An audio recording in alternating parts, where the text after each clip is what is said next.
আলহামদুলিল্লাহ, সমস্ত প্রশংসা সমস্ত তারিফ সেই মহান রব্বুল আলামিনের জন্য, যে মহান রব্বুল আলামিন আমাদেরকে আজ পবিত্র জুমার দিন জুমার নামাজের উদ্দেশ্যে জামিয়া জামিয়া মসজিদে আসার বসার তৌফিক দান করেছেন। আমরা সকলে বলি আলহামদুলিল্লাহ।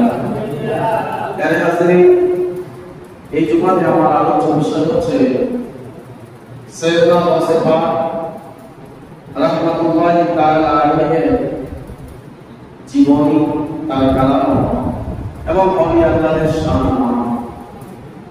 কেননা এই মাসেরই 11 তারিখ বলকিরাতুল কাদের জিলানী রাহমাতুল্লাহি তাআলা আলাইহি আমরা সালাত পালন করে থাকি।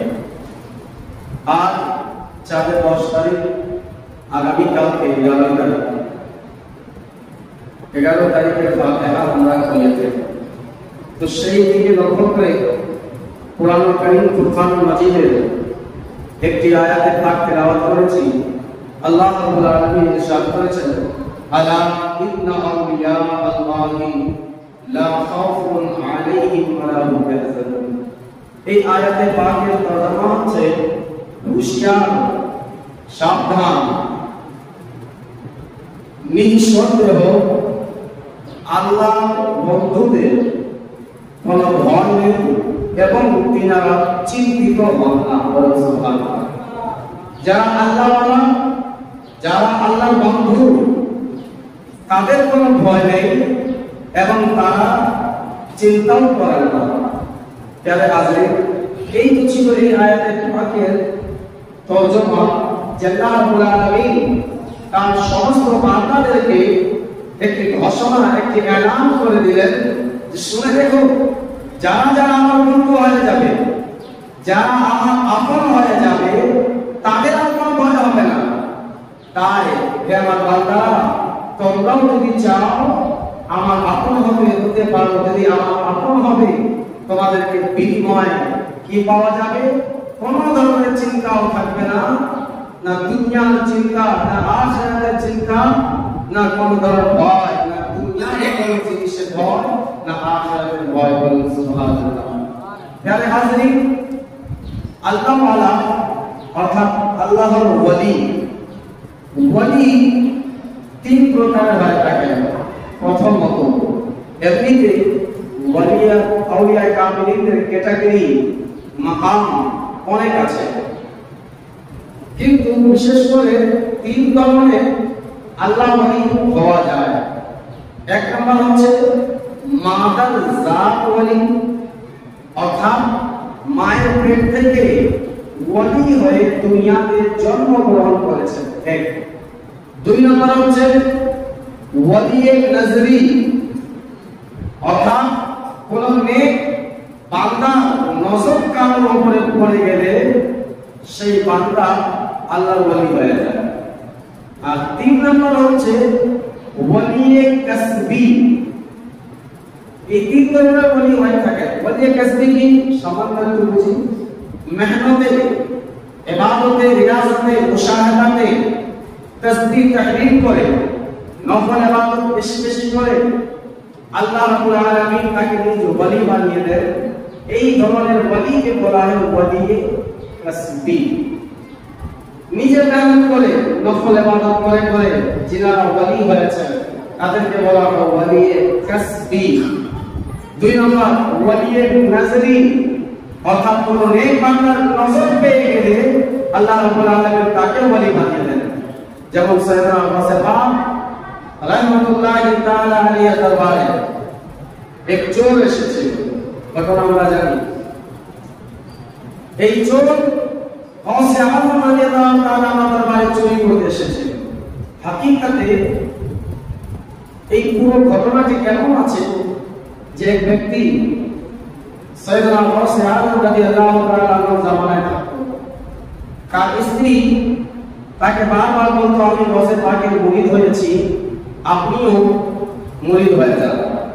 কিন্তু ওই ব্যক্তির অনেক ধরনের এখনো ব্যক্তি আছেন যিনারা বলেন মুড়ি ধরে কি হবে, তো তাও এই চিন্তাটা করছে যদি মুড়ি ধরে কি হবে।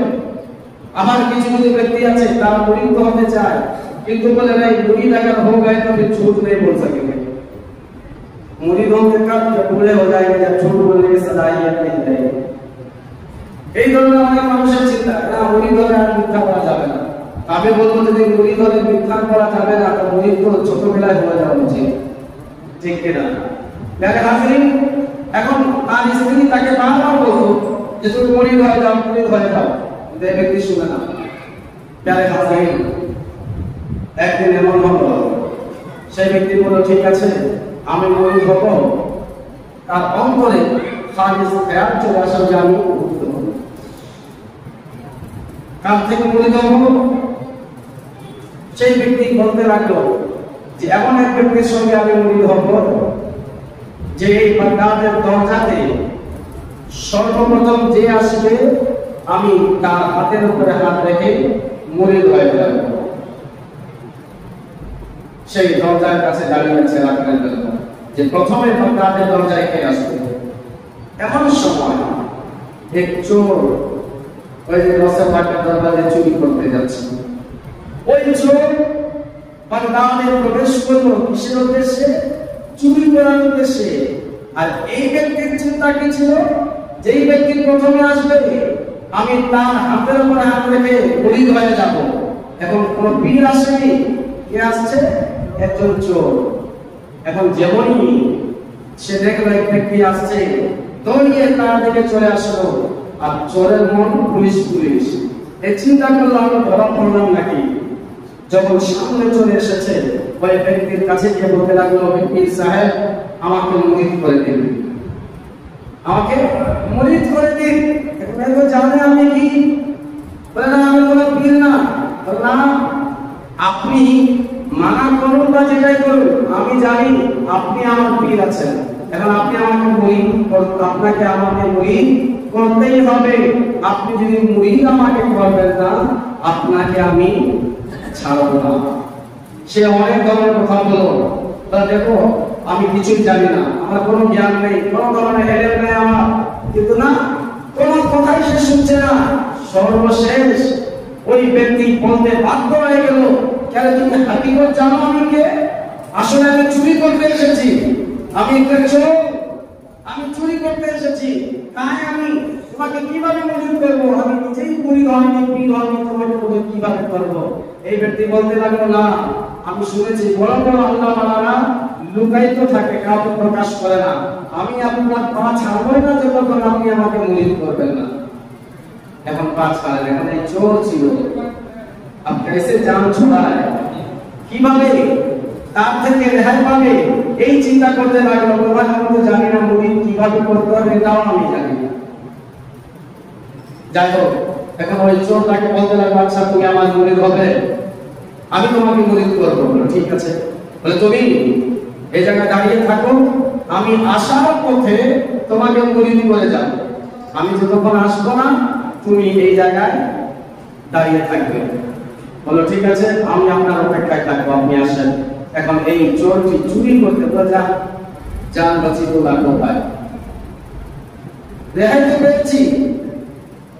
সেখান থেকে চলে গেল ওই ব্যক্তির কাছে গৌসে পাক রাদিয়াল্লাহু তাআলা আনহু ঘরে। কেননা গৌসে আযম রাদিয়াল্লাহু তাআলা আনহু যে পরিধান করিত যে পোশাকগুলো ছিল খুবই দামি দামি পোশাক সাইয়েদনা গৌসে আযম পরতেন। এবং কেন পরিধান করতেন এই দামি দামি পোশাক?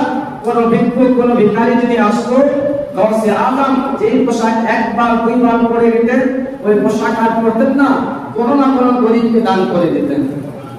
এর জন্য দামি দামি পোশাক পরতেন যেন আমার দ্বারা কোন গরিবের যদি কামিয়াবি হয়ে যায়, তার কিছু হয়ে গেলে এটা গৌসে আযম রাদিয়াল্লাহু তাআলা আনহুর কাজ ছিল নতুন পোশাক পরতেন এবং সেই কাপড়গুলো গরিবদেরকে দান করে দিতেন। তো সেই ব্যক্তি চিন্তা করলো যে গৌসে আযম রাদিয়াল্লাহু তাআলা যার শরীরে এত দামি দামি, ওই যুগের রাজা বাদশাদেরও এত দামি কাপড় হতো না যত দামি সাইয়েদনা গৌসে আযমের কাপড় হতো।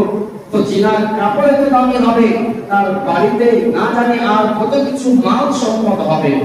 এই চিন্তা করে এই চোর সাইয়েদনা গাউসে পাক রাহমাতুল্লাহি তাআলা আলাইহি দরবারে ঢুকে পড়ল। ভিতরে গিয়ে দেখছে চারদিকে অন্ধকার, রাতের বেলা, ওই সময় তাই বাতি টাতি ছিল না। সাইয়েদনা গাউসে পাক রাহমাতুল্লাহি তাআলা আলাইহি তিনি ইবাদতে আছেন।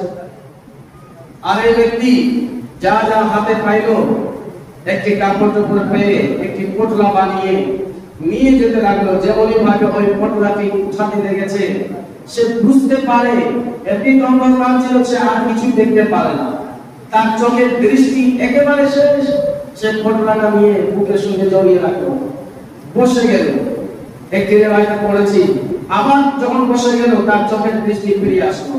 সে আবার পালানোর চেষ্টা করলো, দেখছে যে তার চোখের দৃষ্টি আবার হারিয়ে গিয়েছে। এইভাবে তিনবার হলো। এখন এই ব্যক্তি চিন্তা করতে লাগলো যে আমি কোন জায়গায় ফেসে গেলাম, আমি এই কাপড় থেকে নিয়ে যাচ্ছি, যদি বাইরে হতে পারি তবে আমার পুরো জিন্দেগি কামিয়াব, দামি দামি কাপড় হবে। প্যারে হাজিরিন, কিন্তু চোখের দৃষ্টি তার হারিয়ে ফেলেছে। বেরিয়ে যাবে কিভাবে?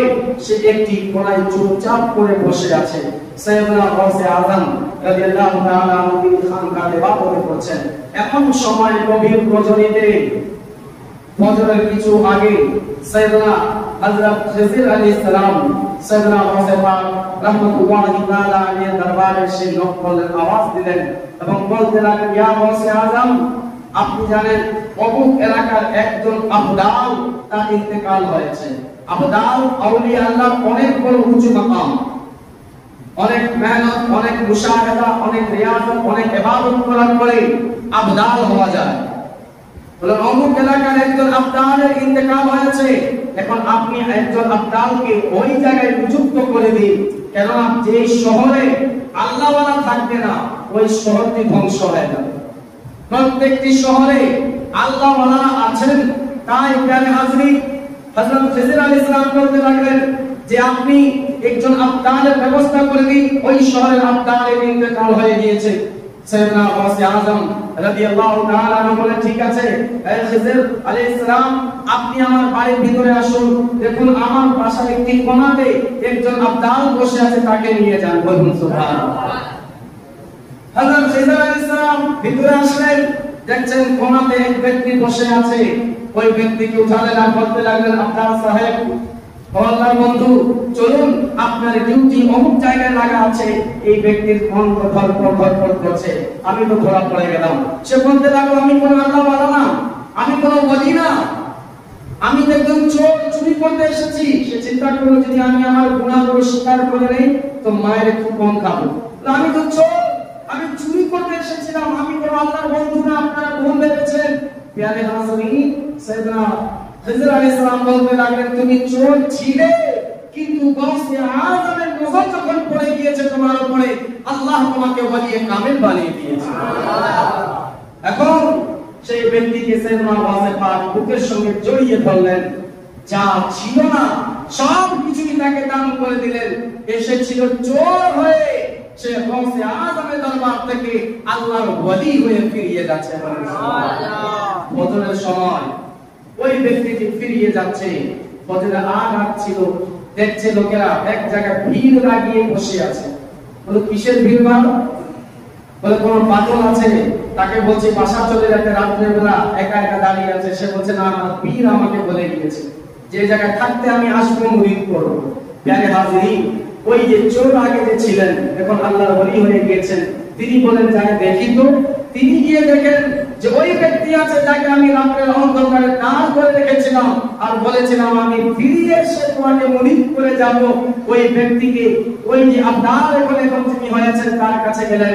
যাওয়ার পরে বলতে লাগলেন, শুনো, আজ যে আমাকে বেলায়েত পাওয়া গিয়েছে, এটা তোমার কামনার কারণে, তোমার দোয়ার কারণে আল্লাহ আমাকে মাকাম দান করে দিয়েছেন, তাকে মুরিদ করে দিলেন। যাই হোক, প্যারে হাজরিন, এই ঘটনা আপনারা শুনেছেন। শুধু আমার বলার উদ্দেশ্য এটা, ওলিয়ে নজরি যেটা হয়ে থাকে, এটা দুই নম্বরে ক্যাটাগরি।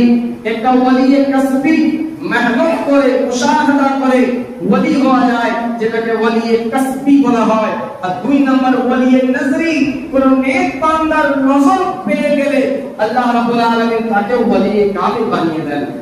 আর এক নম্বরে যেটা হচ্ছে মাদার জাত ওয়ালি, অর্থাৎ মায়ের পেট থেকে যাকে আল্লাহ রাব্বুল আলামিন ওয়ালায়াত দান করে দিয়েছেন তাকে বলা হয় মাদার জাত ওয়ালি।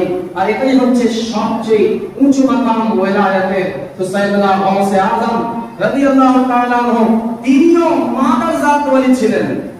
এমন অনেক আল্লাহ ওয়ালা আছেন যিনারা মায়ের গর্ভ থেকে ওয়ালি হয়ে দুনিয়াতে আগমন করেছেন। তার মধ্যে একজন সাইয়েদনা গাউসে আযম রাদিয়াল্লাহু তাআলা আনহু।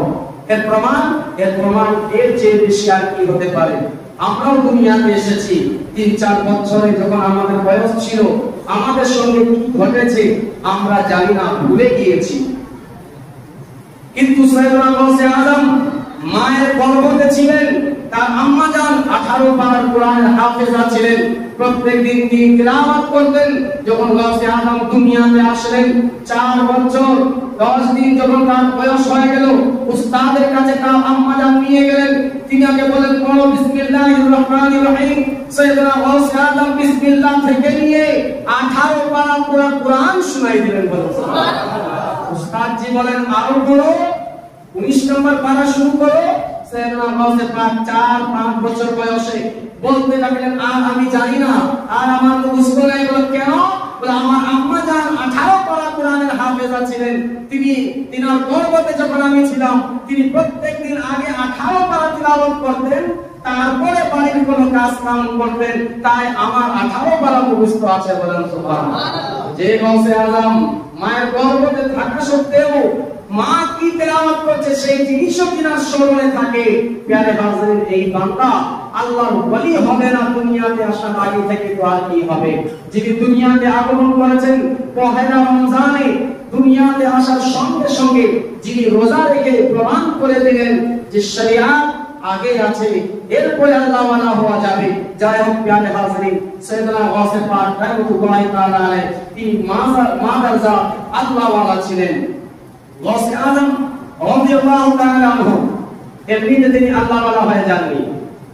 আজ যখন এই 11 তারিখ আসে 11 শরীফে, তখন অর্থাৎ আগামীকাল যেটা আসবে, हर घर घर में मुर्गा चलेगा।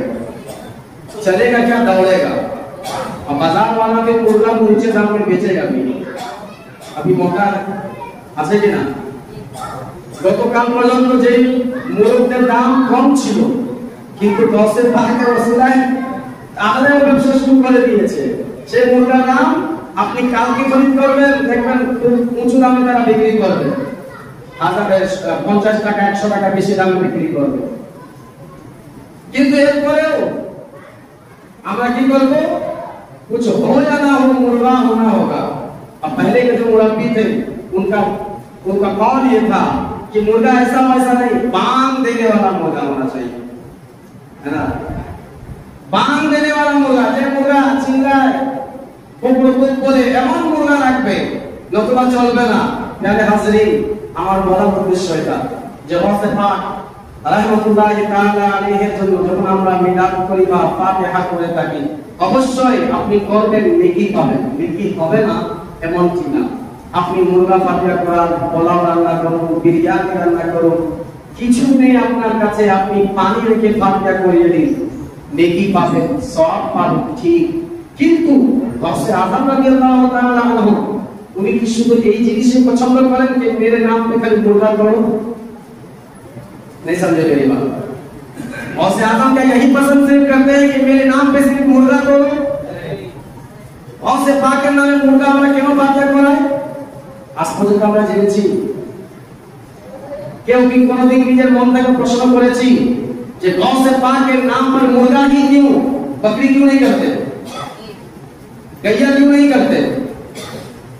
बल्कि घर के भैया को बोलते मुर्गा लाओ, गैया छोड़ो। मुर्गा ही क्यों? आवाज आएगी। मुर्गा इसलिए करते हैं कि गाउसे पाक को मुर्गा पसंद था, ठीक है ना? गाउसे पाक के मुर्गा পছন্দ ছিল, তো গাউসে আযম রাদিয়াল্লাহু তাআলা আনহুর মোরগ পছন্দ ছিল, তাই আমরা ফাতিহাতে মুরগা করে থাকি। তো শুধু গাউসে পাকের খাবার পছন্দ ছিল, ওই জিনিসটি ভুলে গেলাম যে সাইয়েদনা গাউসে পাক রাহমাতুল্লাহি তাআলা আলাইহি 40 বছর পর্যন্ত জঙ্গলের দুনিয়ার কোনো খাবার খাননি, জঙ্গলের লতা পাতা খেয়ে আল্লাহকে রাজি করেছেন। এটাও তো দেখতে হবে। नहीं गौसे पाक ने मुर्गा खाया तो आपको भी मुर्गा ही खाना, यानी हम सुन्नी खाने पीने में आगे। इसीलिए हम कभी कभी कहते हैं जहां खाना वही जाना, और जहां खाना नहीं वहां जाना नहीं। तो जे जगह खावा আছে আমরা आगे আছি ना, आप कोई मुर्गा के खिलाफ बोल कर देखे वहां भी हो गया, अरे हदीस हो गया। लेकिन प्यारे हाजिर আমি বিরুদ্ধে বলছি না, কিন্তু গৌসে পাক এই মরদটি পছন্দ ছিল, তাই আমরা মরদ মানিয়া করা আমি মানা করে অবশ্যই।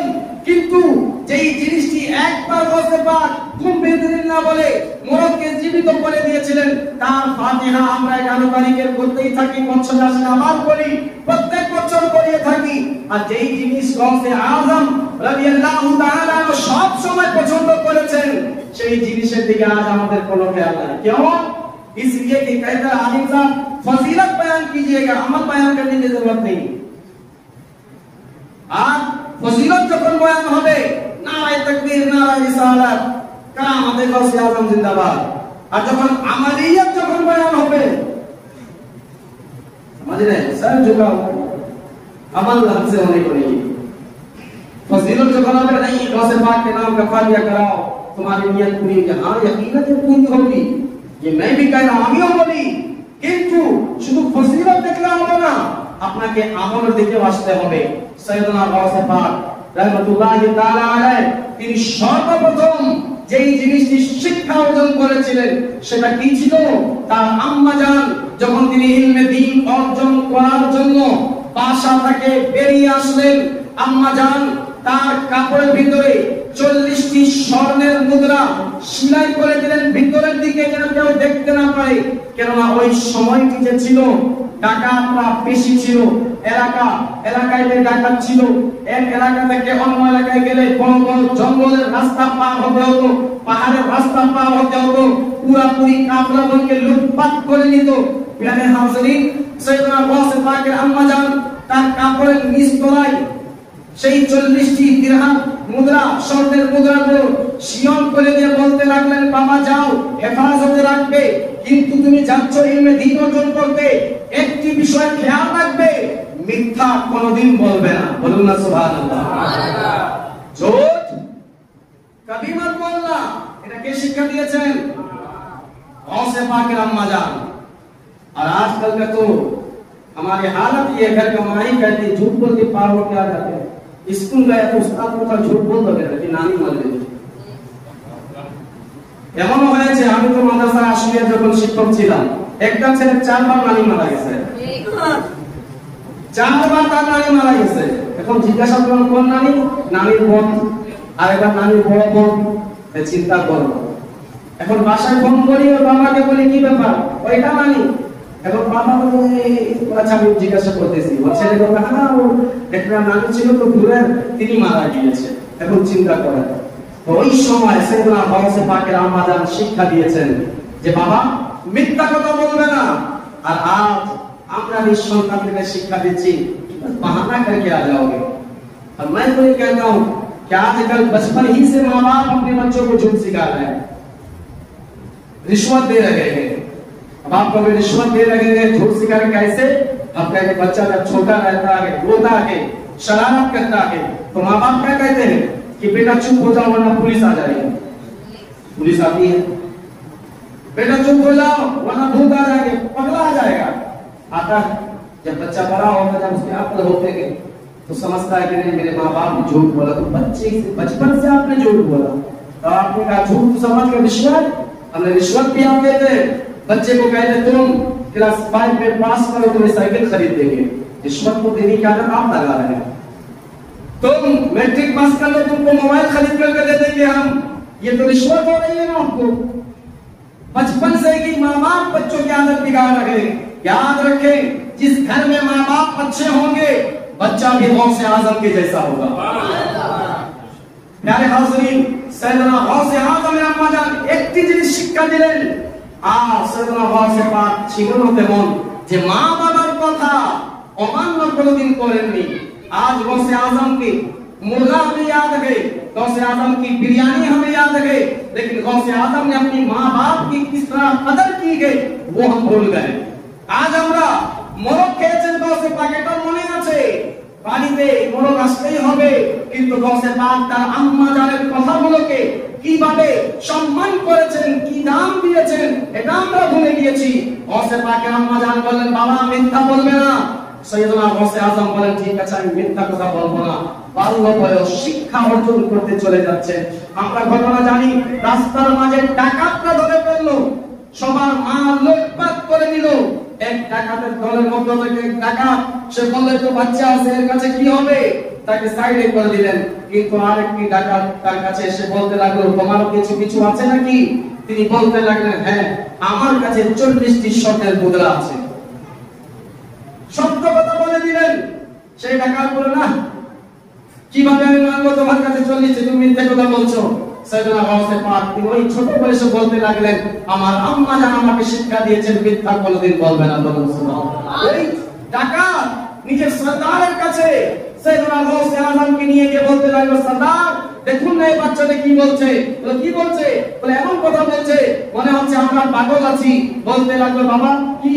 বলে আমার কাছে 40টি স্বর্ণের মুদ্রা আছে। ইনি জিজ্ঞাসা যখন করলো, তোমার কাছে কি আছে? তা আমি বলে দিলাম, আমার কাছে 40টি স্বর্ণের মুদ্রা আছে। প্যারে হাজরিন, সেই ডাকাতের সরদার বলতে লাগলো, কোথায় আছে?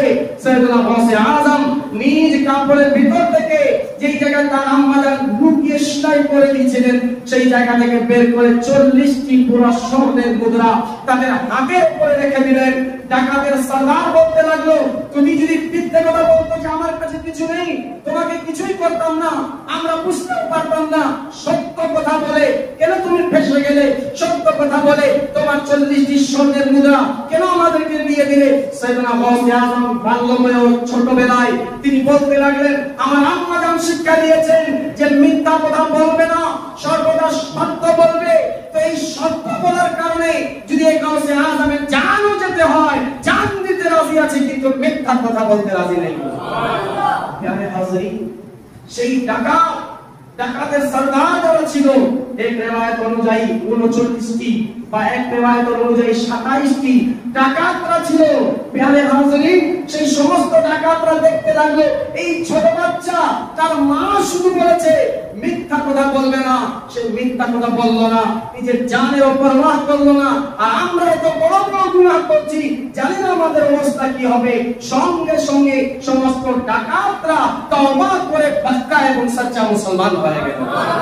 प्यारे हाज़रीन, गौसे पाक का सिर्फ मुर्गा हमें याद है, सच बोलना होगा ये भूल गए। गौसे पाकेर बिरयानी মনে রেখেছি, মিথ্যা ছাড়তে হবে এটা আমরা ভুলে গিয়েছি। আর আজ তো বাস इसका उसका सब मेरा बस किस तरीके से बहाना करो। আর আপনি ব্যবসা করবেন, कुछ लोग एक बंदा मिले हमें, हमारा व्यवसाय में ना थोड़ा बहुत चलता है, थोड़ा बहुत हमने थोड़ा बहुत कितना इतना इतना इतना इतना इतना चलता है। झूठ झूठ है, झूठ झूठ है, थोड़ा बहुत नहीं, थोड़ा बहुत तो थोड़ा या बहुत समझ रहे क्या बोल रहा हूँ। व्यवसाय में थोड़ा बहुत झूठ चलता है, तो थोड़ा चलता है या बहुत चलता है? कोई थोड़ा करते करते बहुत हो जाता है। तो प्यारे हाज़रीन, ব্যবসা হোক যেই জায়গা হোক, মিথ্যে কথা কোনো জায়গায় বলা চলবে না। হ্যাঁ, 3 জায়গায় শরীয়ত আমাদেরকে অনুমতি দিয়েছে, 3 জায়গায়। আপনাদের থেকে একটা বলি আমি, সেটা ঈমানের খুব দুর্বলতা। ওই ব্যক্তি যখন হবে, সে নিজের জানকে বাঁচানোর জন্য, নিজের জীবনের হেফাজতের জন্য মিথ্যা কথা বলে পার হতে পারে। শরীয়ত এতটুকু অনুমতি দিয়েছে, আর কোনো রাস্তা নেই, আর কোনো উপায় নেই। কিন্তু ঈমানের মুকাম্মেল কামেল জায়গা হচ্ছে আপনার জান চলে যাচ্ছে, চলে যান, কিন্তু সত্য কথা বলে আপনি নিজের জান দিয়ে দিন। এটা হচ্ছে ঈমান কামেল। আর ঈমানের দুর্বলতা এটাই, ঈমান বেঈমান তো হবে না বান্দা। শরীয়ত অনুমতি দিয়েছে যে আপনি কোনো মিথ্যে কথা বলে দিয়ে পার হয়ে যান। প্যারে হাজরিন, তো এই জায়গা কিন্তু ব্যবসার জন্য যে ছোটখাটো মিথ্যা কথা বলতে হবে, এটা কোনো জায়গায় লেখা নেই। মনে রাখবেন, যদি আপনি ব্যবসাতে মিথ্যে কথা বলছেন, আর সেই মিথ্যে কথা বলার কারণে আপনি যে ইনকাম করলেন সেই ইনকাম কিন্তু আপনার জায়েজ হবে না। সেই টাকা দিয়ে আপনি খরচ বাজার করলেন, বাজার নিলেন, খরচ করলেন, ওই চাল ডালগুলো আপনি বাসায় রান্না করলেন, আপনার যেহেতু টাকাও হালাল না, আপনার ওই চাল ডালকে আপনার বাচ্চারা যখন খাবে তাদের পেটের ভিতরে হালাল খাবার গেল না, তো এই বাচ্চারা যখন বড় হবে তো মা বাবার জন্য হাত উঠাবে না, মা বাবার উপরে তারা হাত উঠাবে। তাই প্রিয় হাজরিন, নিজের ব্যবসাকে পার করতে হবে, মিথ্যা একেবারে ছেড়ে দিতে হবে। শুধু গাউসে পাক রাহমাতুল্লাহি তাআলা আলাইহির বরককে স্মরণ রাখবো এমন কিনা, গাউসে পাকের শিক্ষাকেও আমাদেরকে স্মরণ রাখতে হবে। সাইয়েদনা গাউসে আজম রাদিয়াল্লাহু তাআলা আনহু, আজ আমরা এতটুকুই জানি যে গাউসে পাক রাহমাতুল্লাহি তাআলা আলাইহি অনেক বড় আল্লাহওয়ালা, অনেক বড় আল্লাহওয়ালা, কিন্তু প্রিয় হাজরিন, যেই দিকে সাইয়েদনা গাউসে আজম অনেক বড় তিনি আল্লাহওয়ালা আছেন, ওয়ালি কামিল আছেন, সেই দিকে অপর দিকে দেখুন সাইয়েদনা গাউসে পাক নিজ জামানায় সর্বশ্রেষ্ঠ মুফতি, মুহাক্কিক, হাফিজে কুরআন আছেন, বলেন সুবহানাল্লাহ। আজ আমরা এই বাচ্চাদেরকে আলিম, মুফতি, মুহাক্কিক বানাতে চাচ্ছি না, আমরা কি করে ভাই মসজিদ মাদ্রাসা কেন? আরে কে বলেছে আলিম হলে কি আপনাকে মসজিদে চাকরি করতে হবে এটা জরুরি? আলিম হলে কি মসজিদের খাদিম হতে হবে, মসজিদের ইমাম বা খতিব হতে হবে এটা জরুরি? বা কোনো মাদ্রাসার শিক্ষক হতে হবে এটা কোনো জরুরি? আলিম হয়ে আপনি ব্যবসা করতে পারেন। বরঞ্চ হযরত ওমর ফারুক আযম রাদিয়াল্লাহু তাআলা আনহু জামানায় ওই ব্যবসায়ীগণ যারা ছিলেন, যতক্ষণ তারা ব্যবসার সমস্ত মাসালা মাসাইলগুলো সনদ নিয়ে নিত না যে আমরা শিক্ষা অর্জন করেছি, তাদেরকে হযরত ওমর ফারুক আযম ব্যবসা করার অনুমতি দিতেন না। আগে তোমরা শিক্ষা অর্জন করো, ব্যবসা কিভাবে করতে হবে, কি কি মাসাইলগুলো আছে, কি করলে জায়েজ হবে, কি করলে না জায়েজ হবে, আজ আমরা সেটা কিছুই জানি না। প্রিয় হাজরিন, আলিমরাই তো ব্যবসা যদি করে তখন সঠিকভাবে হবে, হ্যাঁ, কিন্তু আলিম হতে হবে আলিমের মতো। এমন না যে আমি নিজের ফায়দার জন্য যেই কাজটি শিরক সেই জায়গায় গিয়ে আমি ব্রেক লাগাই দিচ্ছি।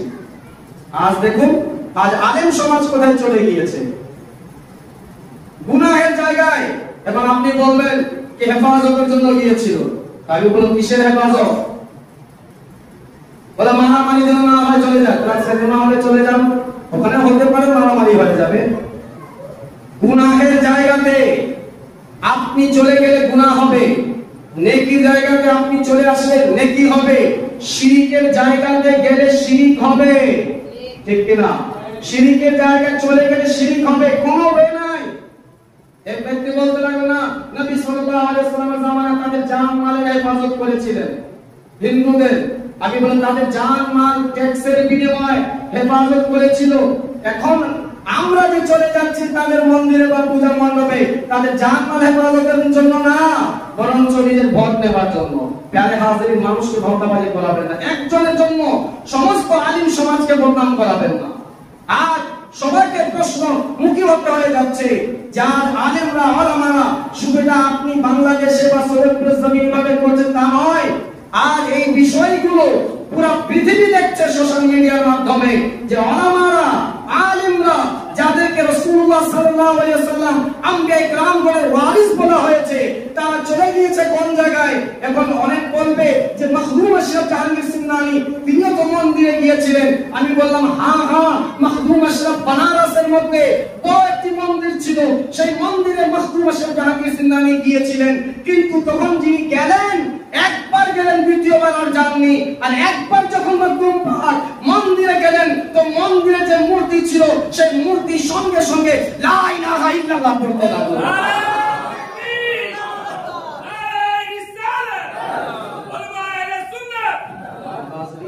তুমিও হয়ে যাও, চলে যাও।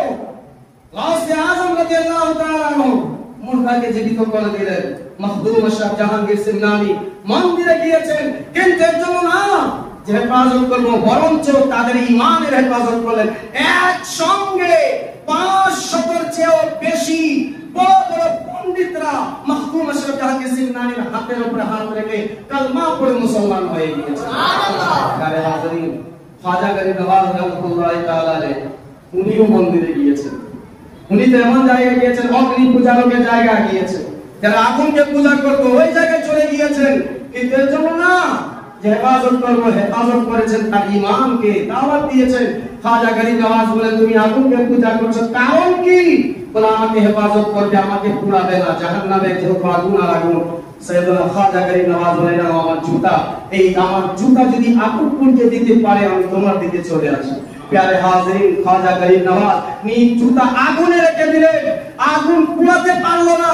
আর ওই পূজারী যে অনেক বছর আগে থেকেই আগুনকে পূজা করছিল, তার সাহস হয়নি আগুনে ঝাঁপ দিতে, সঙ্গে সঙ্গে সেও কালমা পড়ে মুসলমান হয়ে গেল।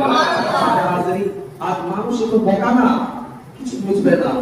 হেফাজত আলাদা জিনিস আছে, প্রশাসন আছে, তার জন্য দিয়েছে। প্যারে হাজিরিন, শুধু নামের জন্য আপনার মুরগা খাওয়া, বিরিয়ানি খাওয়া মুসলমান হলে হবে না, কাজ করতে হবে, আমলে আসতে হবে। সৈয়দনা গাউসে আজমের শুধু আমরা কারামত শুনেছি এভাবে এভাবে করেছেন, কিন্তু তার আমল আমরা দেখিনি। 40 বছর তিনি এশার উযু থেকে ফজরের নামাজ আদায় করেছেন, এটা আমরা ভুলে গিয়েছি। 40 বছর পর্যন্ত এশার উযু থেকে ফজরের নামাজ, মানে বুঝেন 40 বছর সারা রাত তিনি ঘুমাননি, 40 বছর তিনি ঘুমাননি। আজ মা বাবা 11 তারিখ আসলে কথা বলে না যে বাবা গাউসে আজম 40 বছর ইবাদত করেছেন এইভাবে যে এশার উযু থেকে ফজরের নামাজ, এটা বলে না, বরং চেষ্টা বলে বাবা 11 তারিখ গানি का फातिहा का मुर्गा जरूर लेकर के आना, মানে খানে পীরে না আগে নামাজ তিনি এশার উযু থেকে ফজর পড়েছেন। আর আজ আমাদের এশা হয় না, ফজর হয়। প্যারে হাজিরিন, এখন চিন্তা করুন, শুধু গাউসে পাক রাহমাতুল্লাহি তাআলা আলাইহির নামে এইভাবে মুরগা খেলে আমি বলবো ওই ব্যক্তি জান্নাতে যাবে না, বরঞ্চ গাউসে পাক যেই জিনিসকে সবচেয়ে বেশি ভালোবেসেছেন সেই কাজটি করতে হবে। এক নাম্বার গাউসে পাকের জীবন থেকে শিক্ষা যে তিনি মিথ্যা কথাকে পছন্দ করেছেন, ছোটবেলা থেকে তিনি মিথ্যা বলেননি, আর সত্য বলেছেন সর্বদা সর্বক্ষণ। 2 নাম্বার সৈয়দনা গাউসে পাক স্বয়ং বলেন যে ব্যক্তি বেনামাজি হবে, ভালো করে শুনবেন। अच्छा हम जो मुर्गा फातिहा करते हैं, क्यों? ताकि गौसे पाक राजी हो, यही ना, इसीलिए ना हम भी करते। मेरे भी घर में कल मुर्गा फातिहा होगा, तगड़ा वाला, बांध देने वाला, दावत रहेगी, सम्मत आना, जिसके खिला जरूर देंगे, थोड़े थोड़े करके हो खिला देंगे इंशाअल्लाह। किंतु কথাটি হচ্ছে না, গৌসে পাক আমরা কেন ফাতিহা করি? যেন গৌসে পাক আমাদের থেকে খুশি হয়ে যায়, ঠিক কি না? খুশি হয়ে যায়। আর অবশ্যই ফাতিহা করলে ওনার নামে করব, ফেরেশতারা যখন আমাদের পক্ষ থেকে এই নিয়ামত তার কাছে পেশ করবেন তো আমাদের থেকে রাজি হবেন, ঠিক আছে আমি মানি। কিন্তু কখন আমাদের থেকে রাজি হবেন? যখন আমরা গৌসে পাকের নজরে মুসলমান হব। গৌসে পাক মুসলমান, মুমিন, কিন্তু গৌসে পাকের নজরে আমরা যদি মুমিন না হয়ে থাকি তবে কোনদিন যত ফাতিহা করায় লাভ হবে না। গৌসে পাক রাহমাতুল্লাহি তাআলা তিনি বলেন যেই ব্যক্তি বেনামাজি তাকে আমাদের কবরস্থানে দাফন করিও না। আমাদের কবরস্থান মানে গৌসে পাক মুসলমান, অর্থাৎ মুসলমানদের কবরস্থানে। গৌসে পাকের নিকটে যেই ব্যক্তি নামাজ পড়ে না সেই ব্যক্তি কাফের। अब कितना मुर्गा खाओगे, खाओ। যেই ব্যক্তি নামাজ পড়ে না গৌসে পাকের নিকটে তার মাসলাকে ওই ব্যক্তি কাফের। কেন না? গৌসে পাক শাফঈ না, গৌসে পাক হানাফি না, গৌসে পাক ইমাম আহমদ বিন হাম্বল রাদিয়াল্লাহু তাআলা আনহু মুকাল্লিদ আছেন। আর ইমাম আহমদ বিন হাম্বলের নিকটে মান তারাকা সালাতা মুতাআম্মিদান ফাকাদ কাফার, যেই ব্যক্তি ইচ্ছাকৃত নামাজ ছেড়ে দিল সেই ব্যক্তি কাফের হয়ে গেল। এটা গৌসে পাকের এই আকীদা। কিন্তু আমরা হানাফি আছি, ইমাম আযম আবু হানিফার নিকটে যেই ব্যক্তি ইচ্ছাকৃত নামাজ ছেড়ে দিল কাফের হবে না, গুনাহে কবিরা করেছে, জাহান্নামে যাওয়ার কারণ তো আছে, কিন্তু কাফের হবে না। এটা হানাফিদের নিকটে। কিন্তু গৌসে পাক মুকাল্লিদ আছেন ইমাম আহমদ বিন হাম্বলের, তার নজরে যারা নামাজ ছেড়ে দিয়েছে তারা কাফের।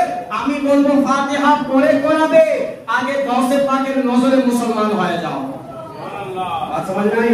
फातिहा बाद में कराओ, पहले गौसे पाक की नजर में मुस्लिम हो जाओ, मुसलमान हो जाओ, उसके बाद जितना चाहे फातिहा का हमें भी दावत दो। ऐसे भी दीजिएगा, खा लेने के बाद আমার পিতা মাতা আমরাও যাবো ইনশাআল্লাহ তাবারাক ওয়া তাআলা। কিন্তু আগে গাউসে পাকের নজরে আমাদেরকে কি করতে হবে? চলে বলুন না, মুসলমান হতে হবে। আর গাউসে পাকের নজরে মুসলমান কারা? যারা নামাজি আছে, বলেন সুবহানাল্লাহ। তাই প্রিয় হাজিরিন, আমাদের উচিত আমরা কি করব? গাউসে পাককে শুধু মনে রাখবো না, তিনি কি আমল করেছেন, কি জিনিসগুলো পছন্দ করেছেন, এই বিষয়ে আমাদেরকে খেয়াল করতে হবে। আজ রাত 12 নামাজ এশা আমাদের জামিল ইসলাম মসজিদে গাউসে আজম রাদিয়াল্লাহু তাআলা আনহু উরুস উপলক্ষে মিলাদের আয়োজন করা আছে। আপনাদের সকলের মিলাদের দাওয়াত থাকবে এবং নামাজের পরে মসজিদে যেভাবে কালেকশন হয় মিলাদের জন্য, শিবির তাবারুকের জন্য আপনারা যারা শরীক হতে চান অবশ্যই আজকে শিবিরের জন্য শরীক হয়ে যাবেন। আর একটি পিছন থেকে ব্যাগ থাকবে যার মধ্যে ওই শিবির তাবারুকের জন্য ব্যবস্থা করা হবে। এবং আজ বারবার মাঝে এশা শহীদ জিয়া স্কুল সংলগ্ন আমাদের শাহিন ভাইয়ের নেতৃত্বে এবং এলাকাবাসীর নেতৃত্বে এই কাজী শান উসে গাউসে আজমের সভার আয়োজন করা হয়েছে, মিলাদ মাহফিল আয়োজন করা হয়েছে। যে জায়গায় মাওলানা আশরাফ আলী শরীফ সাহেব থাকবেন, আমিও থাকবো এবং অন্যান্য নাটকা তিনারাও থাকবেন। আপনারা আজকে ঈশা নামাজের পরে ওই জায়গায় দলে দলে যোগদান করে